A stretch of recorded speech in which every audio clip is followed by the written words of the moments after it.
આરોગ્ય વિષયક સુવિધાઓ આવી છે તેની વિસ્તૃત સમીક્ષા કરવામાં આવી હતી. ખાસ કરીને એમ્બ્યુલન્સ છે, ઓક્સિજન સિલિન્ડર્સ છે, આઈસીયુના કેટલા બેડ્સ છે, આ તમામ બાબતોની સૂક્ષ્મ સમીક્ષા કરવામાં આવી હતી.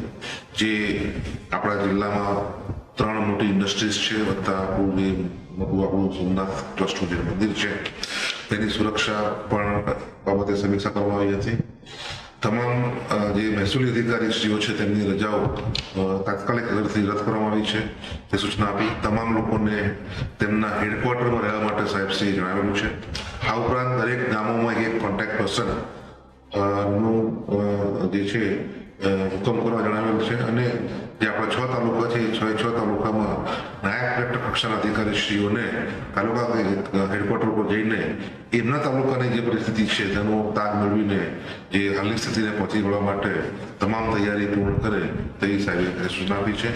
સોમનાથ મંદિરની પ્રવર્તમાન સુરક્ષા વ્યવસ્થાની અંદર વધારો કરી અને હાલમાં આ સંજોગોને ધ્યાનમાં લઈ 2 પીઆઈ 2 પીએસઆઈ અને વધારાના પોલીસ સ્ટાફ અહીંયા ગોઠવવામાં આવેલો છે. તેમજ અહીંયા BDDSનું અને ડોગ સ્કોડનું સદંતર ચેકિંગ ચાલુ છે. એ સિવાય મંદિરમાં અલગ અલગ જગ્યાએ વોચ ટાવર અને SRPના પોઈન્ટ પણ એલર્ટ કરવામાં આવેલા છે.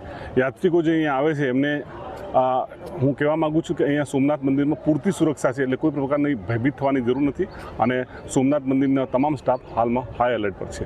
નાગરિકોને ગભરાવાની જરૂર નથી.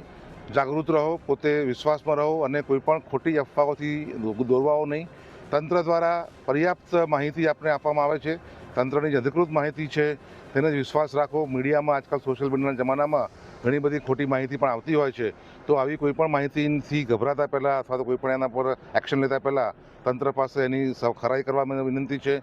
બ્લેકઆઉટ જેવા પ્રસંગો આવે તો બાલ્કનીમાં ખાસ કરીને નહીં જવા, કારણ કે લોકોને આજકાલ બાલ્કની જે હોય છે તો એક જેને કંઈ આકર્ષણ હોય છે કે ભાઈ બહાર કેવું વાતાવરણ છે, તે જો આ બાલ્કનીમાં આવે છે પણ બાલ્કનીમાં આવશે તો આખા બ્લેકઆઉટનો જે આપણો આશય છે તે મરી પડવાશે. એટલે લોકોને આમાં જાગૃત રહેવા, પોતાની સલામત રાખવા માટે મારી નમ્ર વિનંતી છે અને કોઈ પણ રીતે ગભરાવાની જરૂર નથી.